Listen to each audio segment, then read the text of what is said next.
Many of you may know Pam Petralia from Mrs. P Specialties, but if not, you definitely should get to know her. And one of the things that um, Pam and I have in common is kind of a love for explicit instruction. And she does an amazing job with breaking reading down for our students who have more significant disabilities, who are not near grade level, the kids that we really have to work on the comprehension as well as phonics and things like that. So I know a number of you have questions, and I've tried to incorporate them into some of the questions I'm going to ask Pam today, and then at the end we'll take some questions. So if you have them, go ahead and put them in the comments, and we will come back to talk about them at the end. So hi Pam, welcome. I'm so glad you're here. Thank you. Thanks for inviting me. It's amazing how much time it took me to get this together. Pam, tell us a little bit about your background and your classroom makeup in terms of, how long you've been teaching, your staff and student ratio, what kind of classes you teach, and that kind of stuff. Okay. So this is my 22nd year in special ed. All of my years have been in self-contained classrooms with moderate to severe students. This year I have a 612, so I have 6 students and I have 2 paras.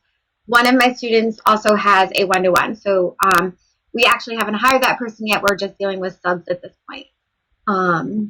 So for my classroom, all of my students are on alternate assessment, and all of them have been diagnosed with autism and something else. So many of them have autism and ADHD, oppositional defiance disorder. They all have something paired with their autism. So while my students are all 3rd to 5th grade, chronologically, developmentally, they're at a pre-K to late 1st, early 2nd grade. I have all boys, and 5 of my boys have been with me for at least a year.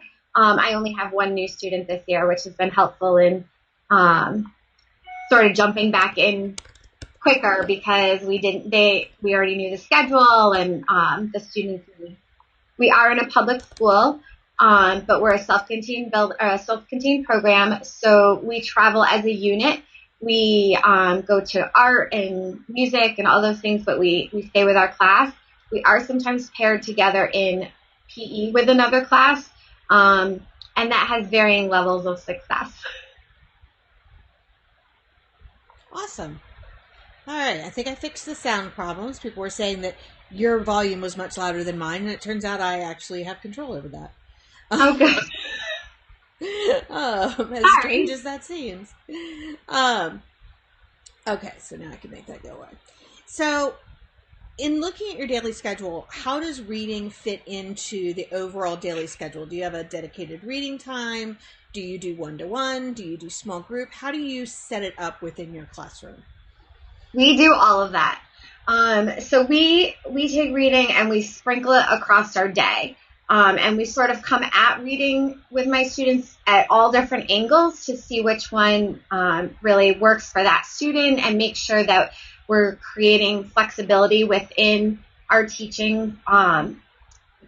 Because they have autism, a lot of them are very rote and only like to learn one way and only like to use their skills one way. So we really try and come at it at different angles. So the first thing I would say is that my classroom uses theme units, and so we have a set of theme-related vocabulary that we try and immerse the students in. So they're seeing it across their day in all subjects, not just reading. Many of our students have issues with language and, autism is a language-based disability, and as well as some other ones. They need so much instruction in their language to be able to read. So we have a set of vocabulary words that we use for our theme. So 15 minutes a day we do vocab, and we use those words on our word wall to highlight the vocabulary of the theme. So we do function, feature, and class with those words. We write sentences with those words.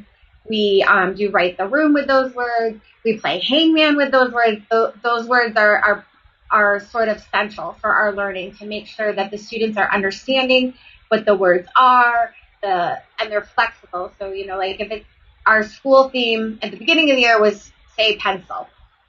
Well, pencils don't always look the same. They can be big, they can be small, they can be different colors. So we really try and highlight that during the vocab time so that when it comes up in a book, they have a better concept of what it is. So we always do our vocab.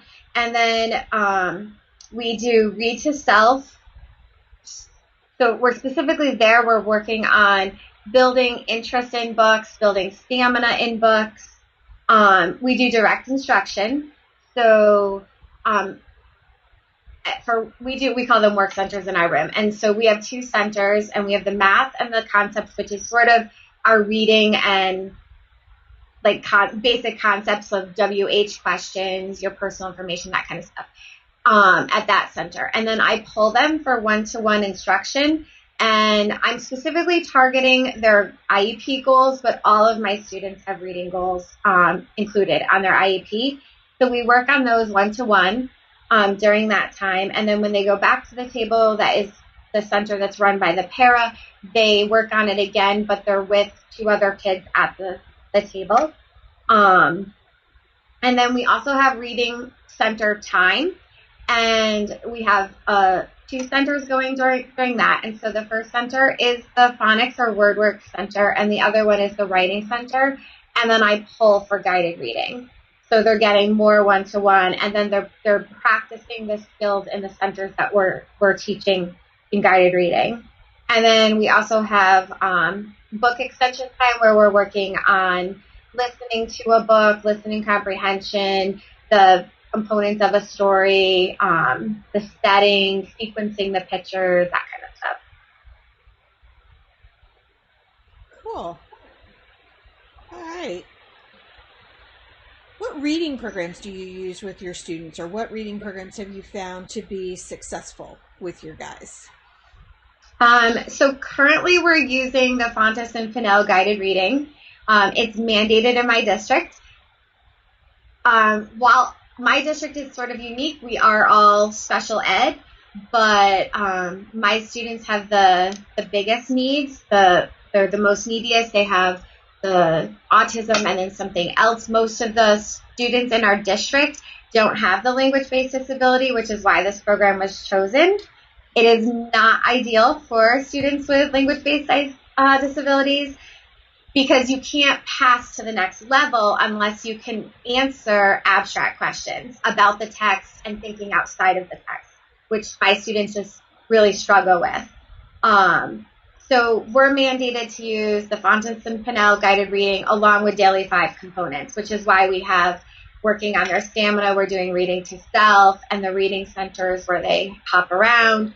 But then we're also trying to build the missing skills. So if they were in mainstream classes, they would also need to be able to do these questions. So we added these questions into our instruction. So for example, at the end of a book, it might say, look at this picture and see how this boy is feeling. So for example, this actually came up. And so I had my student is looking at this picture of this little boy. He has bubble gum popped all over his face, and he has no expression. And so my student is supposed to guess how this child feels, but to him, like, that did not look good. The goal was for them to say funny, but he didn't think it was funny. He's got gum all over his face. He wouldn't want sticky stuff on him. He can't read, the students, the picture's emotions. So we started doing targeted practice to be able to answer such questions. So we do it during morning meeting. We have a picture, and it goes with our theme. It's just a photograph, and then on the back, I've written language prompts so that my paras can run it, the speech therapist can run it, whoever's running morning meeting, and we use the same language that they are using at the end of the assessments, because really that's where the breakdown is. They have no way to communicate their skills and to know what people are asking when they ask in an abstract way. So we're trying to break down that barrier and teach them that they really do know the answer. It's just not asked in a way that they know. So we're adding in visuals so that they can answer the questions. When we do the assessment, even though we're all special ed, we are not allowed to give any accommodations or support. So I think they would do a lot better if we were able to let them do choices, either written choices or visuals, but our district doesn't allow that. So this is our way to sort of go around this, to really target teaching them how to answer such questions and connecting the books to themselves. I would recommend this book, The Next Step Forward. This is really good if you have pre-A students who don't pop up as a guided reading level. It really breaks it down. It's for students who may not know all the alphabet or who can't always communicate sight words and reading and comprehension. It's a really good format, and that's sort of what we use to shape our guided reading lessons now. We also use Reading A to Z to supplement. So for our students are slow to show progress, and you're on the guided reading for Phonics and Pinel, you're not allowed to let a student read a book a second time, even for an assessment.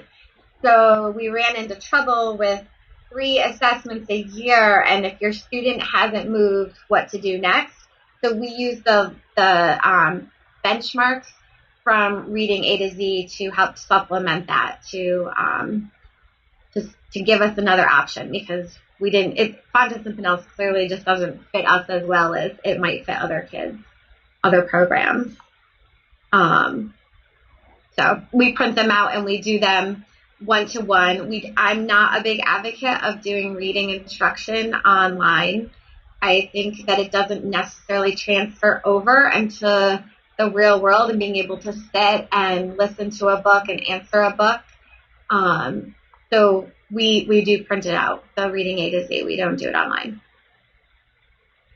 Cool. I have just a couple questions that I think will be really quick because that Danielle had. One is, are any of your students nonverbal? Yes. Okay. Just one of my students this year is nonverbal. He uses the iPad with Prologo 2 to go to communicate. And we do a lot of visual choices for him. He picks pictures. He has a higher listening comprehension right now than reading comprehension.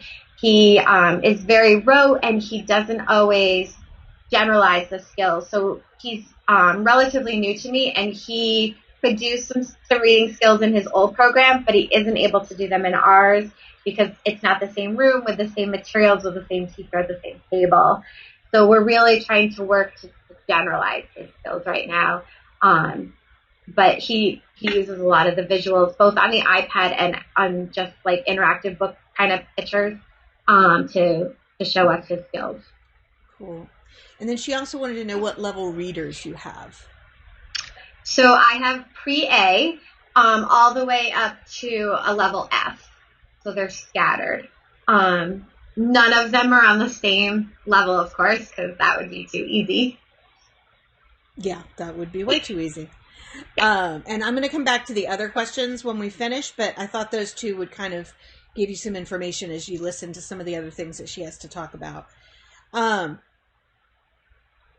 How do you address reading comprehension for students who have severe communication disorders, which kind of goes to the nonverbal kind of issue? Kids that they may not be nonverbal, but they may have difficulty with some of the things that you've already mentioned, like understanding the emotions of somebody in a picture or that literal kinds of issue. How do you supplement what you're doing to make sure that you've got the comprehension? So we try to add comprehension into as much of our instruction as possible. And because all of my students have autism plus something, we see that language disability translate immediately to reading comprehension issues. So first, let me say some of them also have articulation problems, which create reading and writing problems.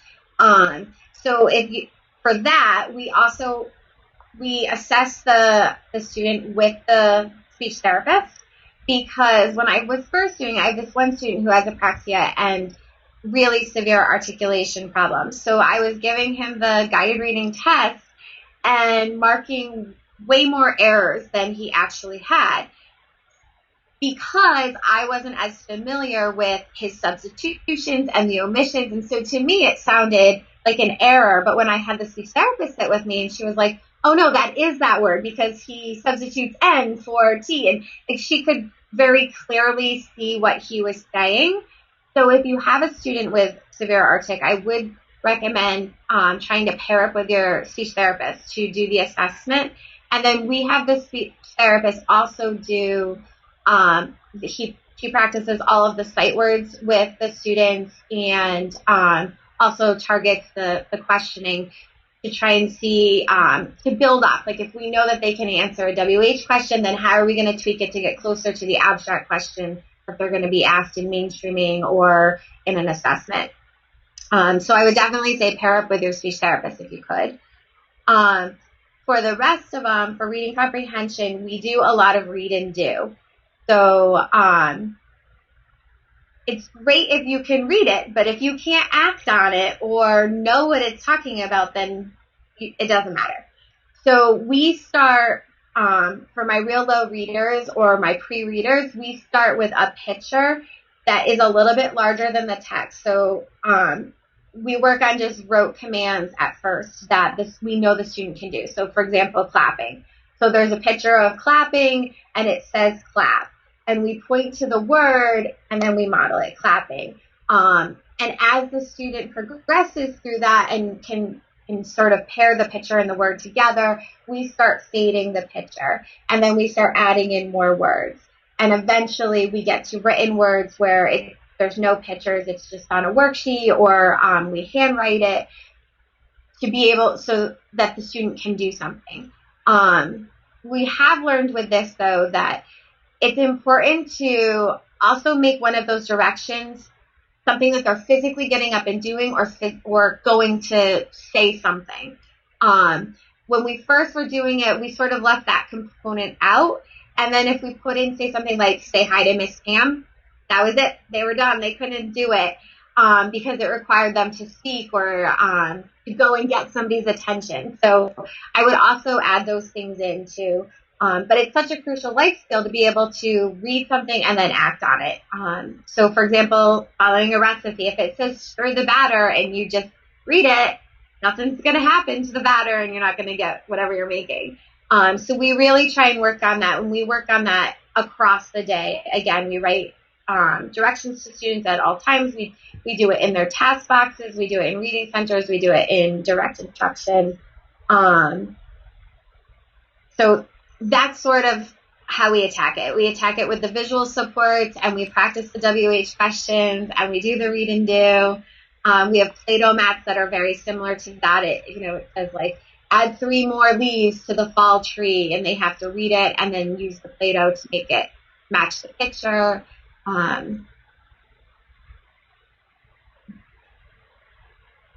So lots of multisensory kinds of stuff too. Yeah, I'm not a big proponent of worksheets. So we do most of our activities are hands-on. We try and make them as functional as we can.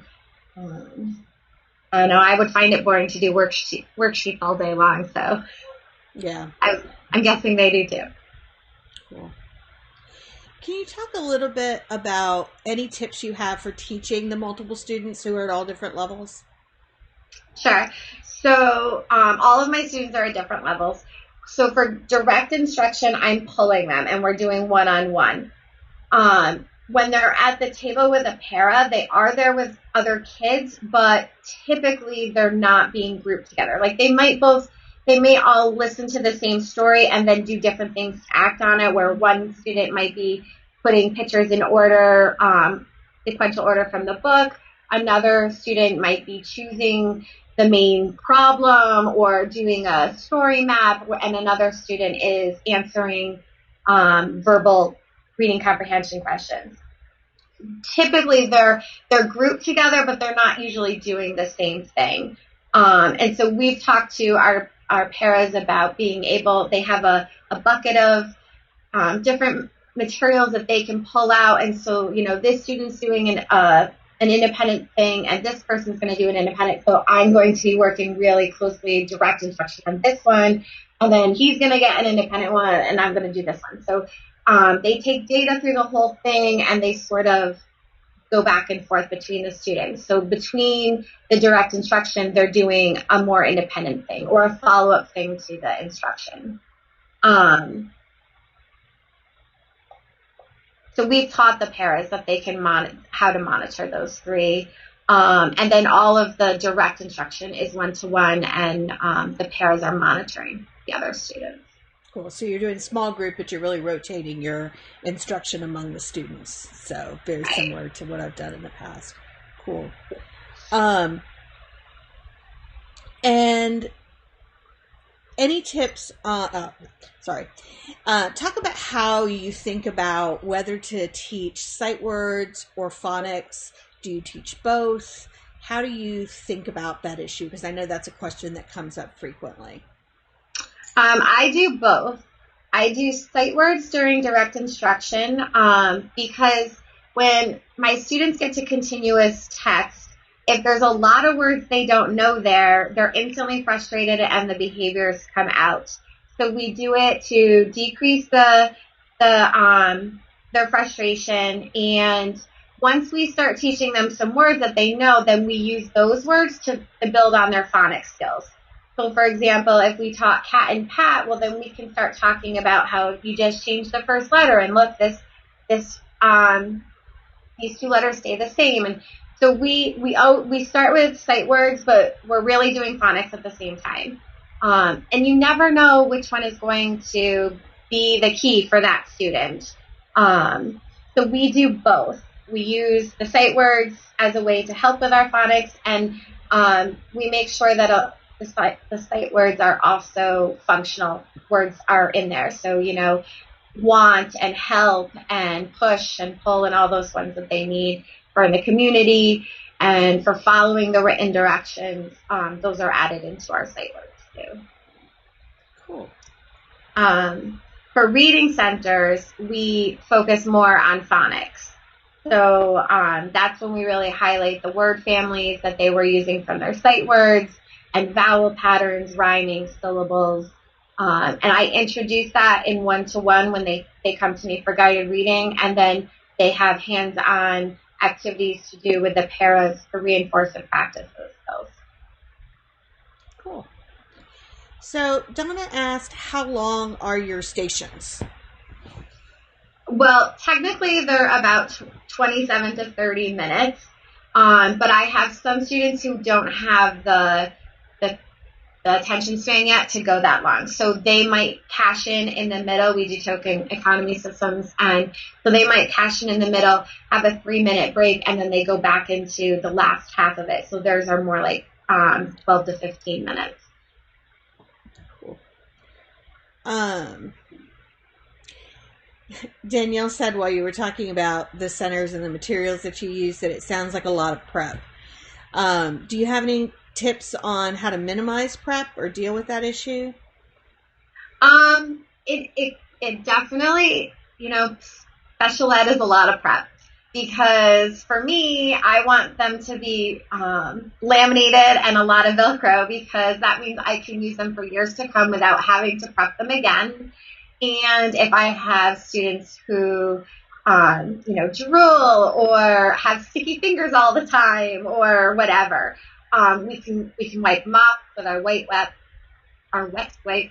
I would say I look for materials that I can use in a variety of ways. If I can only use this one thing one way, I don't usually go for it. I want to be able to use it in several different ways. And we also use a lot of manipulatives. So the snap blocks, we use those for syllables and for counting out the sounds you hear in a word. When we do our blending, we use those. So we try and come up with things that you could just buy that one time, or things that you can buy and prep and use for years and years in a variety of ways. I do like the letter tiles from, it's a game. It's like bunch of bananas maybe. I forget the name. Bananagram, that's what it is. Yeah, the letter tiles and those are great.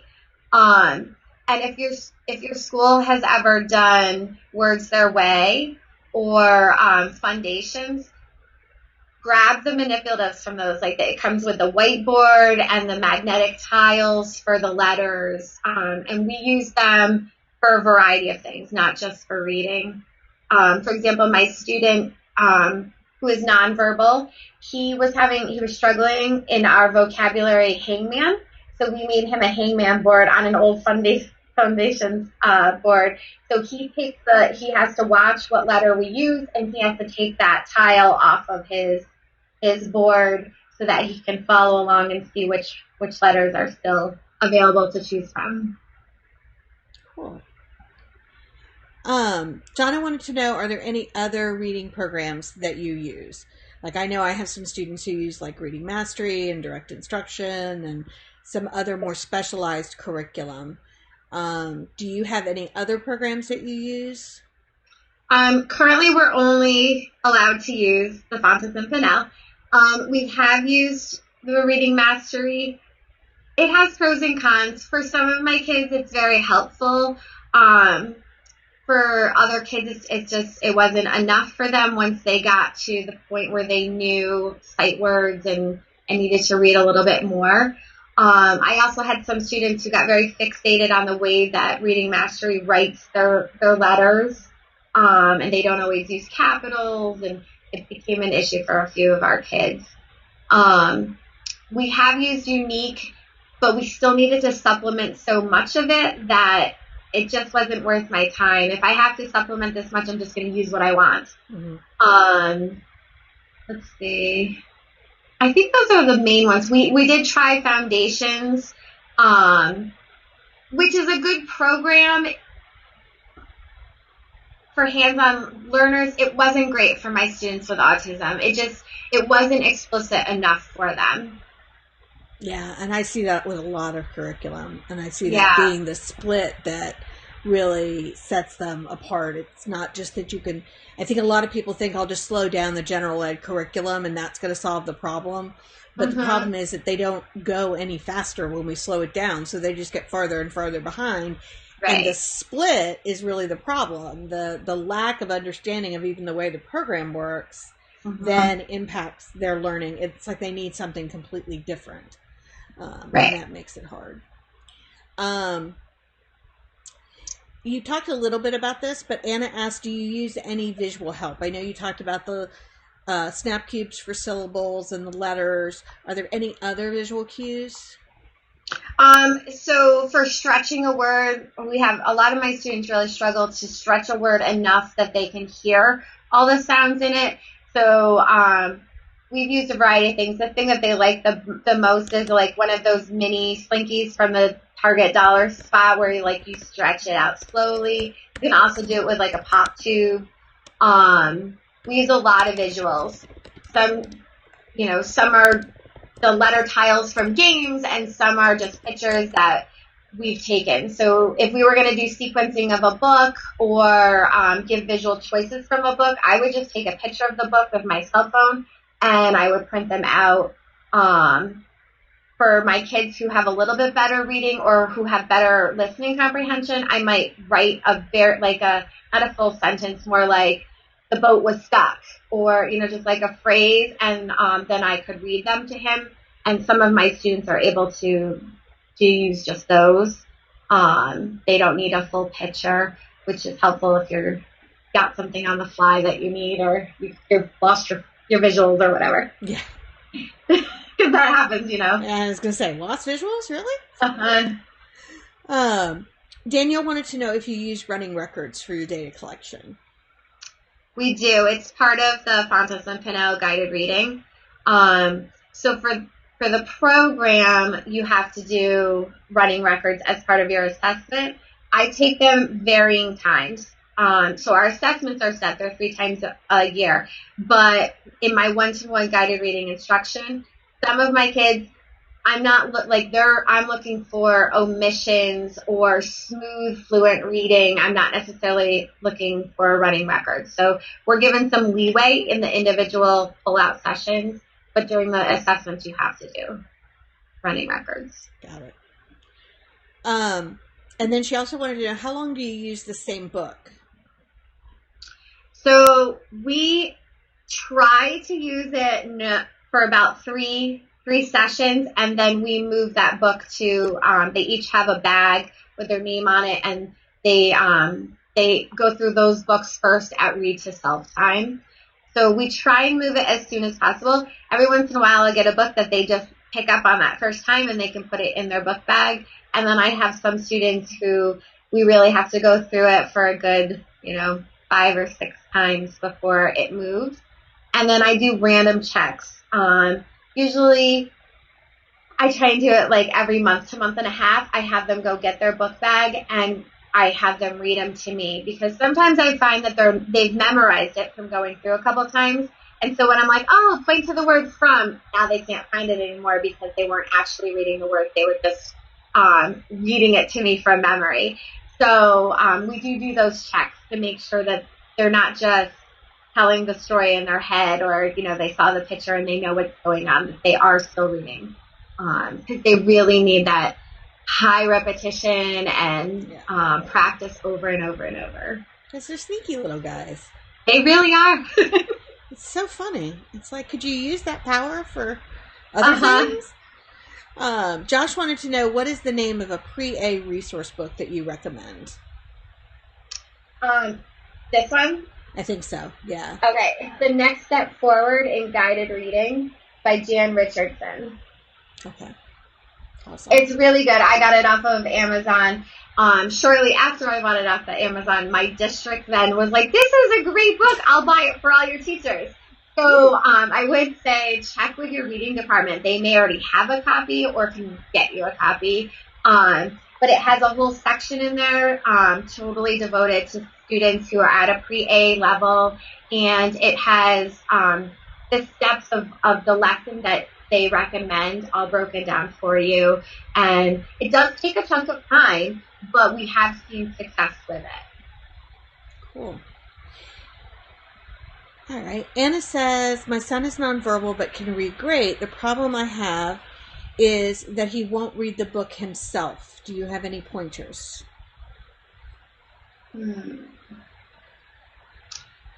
Well, if he was a student in my room, I would probably make sure I had a strong enough reinforcer. And that's the time I would use maybe his most powerful reinforcer. So that if you know he can do the skill and he understands what you're telling him, then I would look at the reinforcement part of that, the behavior part. Maybe even put it in an independent work kind of situation where he's got to do it and then he does what's next. So first he has to read the book, he has to answer some questions to make sure that he's read the book, and then he gets to go do what he wants to do. That might be a way of structuring that. Awesome. Anne wanted to know if you have a list of the read and do words. I do. I have a whole set, and it breaks the words down with visuals, and then it adds 2 words together with a visual, and then 3, and it goes all the way up to 5 where they're doing worksheets. Is that a list that you have or got from somewhere specific, or? No, it's just the ones we use in our classroom. Holly wanted to know, and I had to ask her what this stands for because I don't ever refer to it by the labels, but if you've ever used early literacy skill builders books. We've used them to sort of supplement our program here and there. Right now, they're not on our approved list, so we haven't been using it now, but we do a lot of the components. Like, when they say you have to do whatever program, a lot of them incorporate the same components. It's just repackaged under a new name. So, we make sure that our classroom is language rich, that we're breaking the language down, that we have time for them to explore books and build their stamina and just sort of like books. A lot of my students come to me and they have very bad experiences with books, and they want no part of reading or being read to or, work. Yeah.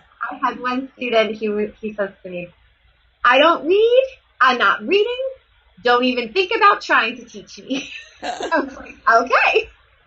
But right now he's a reader, and, he's working on smooth or fluent reading, and, it just takes time. You have to really build those positive book experiences up with them. One of the ways we do it is through interactive books, because a lot of the supports and visuals are already part of the adapted books. So it takes sort of the edge off of them having to produce something, and they like it and they get to move things, and you can slowly build the expectation from there. But it's important to build those positive experiences up for any kid who has come to you with a poor record.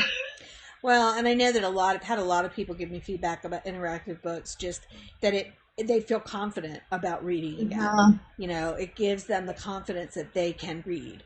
And so right. even our kids that are not really great readers have a success experience with it. So it builds that positive. So I think that's awesome. Mm-hmm. Okay. Where can, and Holly says read alouds. I'm not quite sure what that means. Also doing read alouds? We do read alouds. We usually do them during our book extension time. So, and we don't always use big books. Sometimes we do, sometimes we don't. And then any snafu in the schedule and you have an extra 2 minutes, we usually fill that in with a read aloud. Yeah. Cool. So tell us where people can find you. So my blog is mrspspecialties.com. And when you're there, all of my links are there to Facebook and Instagram, my TPT store, Pinterest. There is a link to YouTube, but I think I have two videos. I wouldn't bother going to that one. Yeah, mine's only recently begun to increase. Yep. All right. I think those are all our questions. Did you have anything else that you wanted to add?